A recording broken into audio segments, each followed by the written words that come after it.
Food safety may be compromised. It would impact food safety. Food safety area. Food inspectors could also find themselves out of work. Well, now we know. That was just total horse bit. Beef still safe. Mr. Ed still nowhere near our plates. But just the threat, Democrats wage over sequestration cuts. Cut to the core of my next guest's business. He's into food. Doesn't look it, but he is into food. He's Bennigan CEO Paul Mangiamele, and he spent an inordinate amount of time, more than I'm sure he would like, to try to reassure customers certainly everything was okay at his restaurant and the food was okay at his restaurant.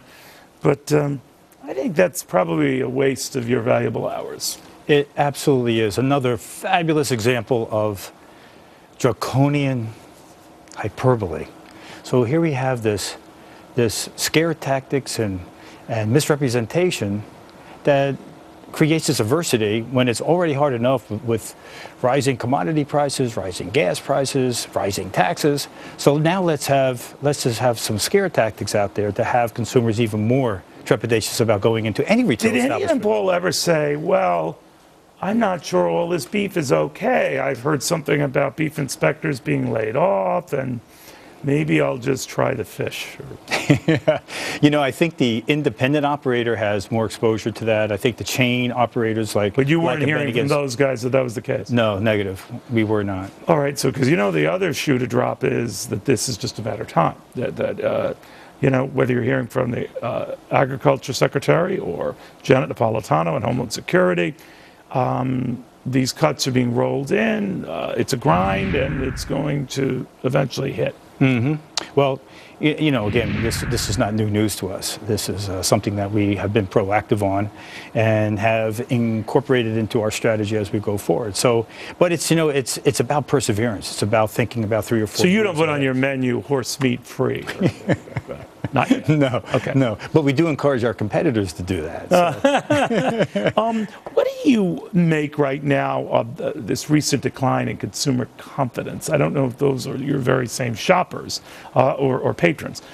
But all of a sudden, it seems in the last couple of months, the market's notwithstanding, there's been a disconnect with average folks who are just slowing down or bumming out. What's happening? Well, I think it's another scare tactic where people are reading different headlines about different things, and anything in a negative tenor are causing our consumers to pull back.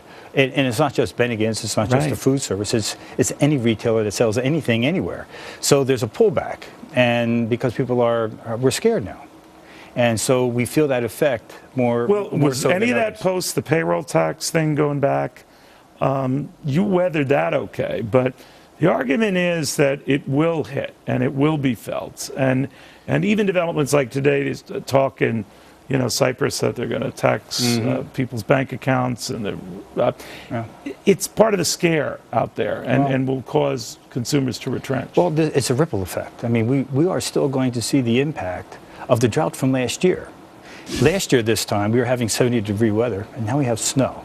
So all this is impacting our traffic count. All this is our guest count impact is affecting not just us but everybody else. And so you have to be prepared for that and try to overcome that by different kinds of marketing, different kinds of menu enhancements, and different kinds of openings for Bennigan's, which we just had across the river in New Jersey in Saddlebrook. We opened a brand new Bennigan's for St. Patty's Day, and it was attended by many people all in New Jersey. And you know what's great about it? That emotional connection that people have to Bennigan's is just so great.